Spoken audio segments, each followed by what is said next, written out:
ទៀតហើយអ្នកទាំងអស់គ្នាឥឡូវហ្នឹងមីមុនតុនវាចេញអីវិនសប្បុរសធម៌មកទៀតឥឡូវហ្នឹងគឺអីវិនសប្បុរសធម៌ចែកទូរស័ព្ទដែលអីវិនហ្នឹងគឺបានបោកមកជាមួយនឹងបុនស្អីមិនដឹងបុនអីអ្នកគ្នាបុនហ្នឹងឈ្មោះថា Golden Mang ហើយមិនមែនតែអីវិនចែកទូរស័ព្ទហ្នឹងទេអ្នកគ្នាគឺមានជាមួយនឹងអីវិនចែកជាមួយនឹង skin របស់ Hanabi ថ្មី free ហ្នឹងទៀត skin ដែលតំណាងឲ្យអីវិនបុនហ្នឹងណាអ្នកទាំងអស់គ្នាដែលគេឲ្យធ្វើថៃលេងរាល់ថ្ងៃដើម្បីបានអាកុចហ្នឹងយកទៅបវល់យកភ័ញដើម្បីយកទៅដូរ skin ហ្នឹងចឹងទៅអា skin Hanabi ហ្នឹងគឺសួរយកទេប៉ុន្តែបើថាទូរស័ព្ទគឺរៀងពិបាកយកអន្ទាអ្នកទាំងអស់គ្នាព្រោះឯទូរស័ព្ទមួយហ្នឹងគឺมันអាចដឹកដល់ប្រទេសកម្ពុជាយើងបានទេហើយវានឹងត្រូវដូរជាពេជ្រវិញសម្រាប់ប្រទេសកម្ពុជាយើងហើយប្រទេសដែលដឹកដល់គឺមានដូចជា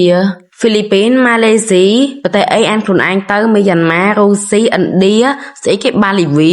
ផេរូមេស៊ីកូនិងអាចេនធីណាហ្នឹងហើយអ្នកគ្នាប្រទេសទាំងប្រមាណហ្នឹងគឺគេដឹកដល់ប៉ុន្តែបើថាប្រទេសយើងវិញគេនឹងដូរទៅជាពេជ្រហើយប្រទេសផ្សេងទៀតដែលគេអាចបានដាក់មកក្នុងហ្នឹងហើយកាលពីមុនប្រទេសកម្ពុជាយើងក៏ធ្លាប់មានអ្នកបានទូរស័ព្ទហ្នឹងពី2នាក់4 5នាក់អីដែរអ្នកគ្នាតែអ្នកគ្នាចង្រៃយកអីបានហើយអាចដូរទៅជាទូរស័ព្ទបានទេគឺបានដូរទៅជាពេជ្របាន 15000 ពេជ្រឬក៏ 20000 ពេជ្រជាងព្រោះកាលមុនគេដាក់ទូរស័ព្ទ2មកឥឡូវឆ្នាំហ្នឹងគឺគេដាក់មកតែទូរស័ព្ទមួយម៉ាកទេគឺ Oppo 15 Reno F តែប្រទេសខ្មែរយើងគឺដូរទៅជាពេជ្រវិញប៉ុន្តែបើចង់បានទៅយកប្រទេសផ្សេងតែកុំទៅយកអាប្រទេសចោលសៀមហ្នឹងប្រយ័ត្នទៅដល់មិនទាន់យកផងគេបាញ់បាយក្បាលបាត់គ្រាន់តែប្រាប់ទុកឲ្យហើយបង្ការទុកប្រយ័ត្នតែអ្នកគ្នាសង្ឃឹមថាឆ្នាំហ្នឹងអ្នកគ្នាហេងបវលចូលទូរស័ព្ទហ្នឹងតែចូលទូរស័ព្ទហ្នឹងក៏មិនបានទូរស័ព្ទដែរបានពេជ្រតែវាគ្រាន់បើជាងអត់បានដែរចឹងហើយវីដេអូហ្នឹងគឺមានតែប៉ុណ្្នឹងទេតែសម្រាប់អ្នកមានតម្រូវការដាក់ពេជ្រដែលមានតម្លៃធូរថ្លៃសុវត្ថិភាពនិងរហ័សទាន់ចិត្តកុំភ្លេចជាមួយនឹងបងនេះ XO Dad